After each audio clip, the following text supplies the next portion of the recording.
INS Vikrant वो मुंबई के ballot पियर पे खड़ा था। अब देखिए आईएनएस विक्रांत जो था ये इंडिया के लिए एक बहुत बड़ा नेवल एसेट था। इंडियन ओशियन में ये एक सिटी के साइज का चलते फिरते एयरबेस की तरह था। इसके ऊपर 20 से 25 फाइटर जेट से भी ज्यादा ऑपरेट कर सकते थे।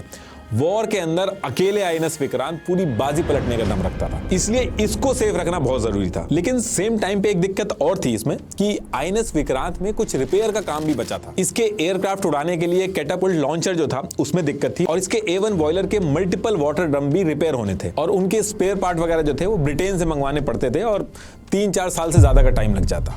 तो आईएनएस विक्रांत को कहीं सेफ लोकेशन पे छुपाना है या वॉर के लिए रेडी करना है, इन सारी चीजों को लेकर मल्टीपल डिस्कशन होने लगे कि इसको सेफ रखा जाए या फिर इसको वॉर में उतारा जाए। और इंडियन नेवी के अंदर सबका यही कहना था कि आईएनएस विक्रांत का रिपेयर होना भी पेंडिंग है, तो इसको आगे जो वॉर होनी है उसमें इन्वॉल्व करना सही डिसीजन नहीं होगा। लेकिन इंडियन नेवी के हेड एसएम नंदा और वाइस एडमिरल हीरानंदानी सबके अगेंस्ट जाते हैं और वो कहते हैं कि ये हमारा सबसे पावरफुल वेपन है, इसको जरूर वॉर में उतारना चाहिए। और रही बात रिपेयर की, तो इसको हम वॉर रेडी बना देंगे। और फिर मल्टीपल डिस्कशन के बाद इस चीज को लेकर अप्रूवल मिल जाता है। और जैसे अप्रूवल मिलता है तो आईएनएस विक्रांत जो मुंबई के बैलेट पियर पे खड़ा था उसको मुंबई के कोबाल पोर्ट पे शिफ्ट करके रिपेयर का काम स्टार्ट कर दिया जाता है। और जब ये रिपेयर हो जाता है उसके बाद आईएनएस विक्रांत को पहले कोबाल पोर्ट से फिर कोचिन से मद्रास बे ऑफ बंगाल में शिफ्ट कर दिया जाता है। और यहां पहुंचने के बाद आईएनएस विक्रांत एक सेफ रेंज में आ जाता है, जिसके बाद ये मद्रास, विशाखापट्टनम और पोर्ट ब्लेयर के बीच जो 18,000 माइल्स का जो एरिया था वहां पे इसको सर्वेलांस का काम दे दिया जाता है।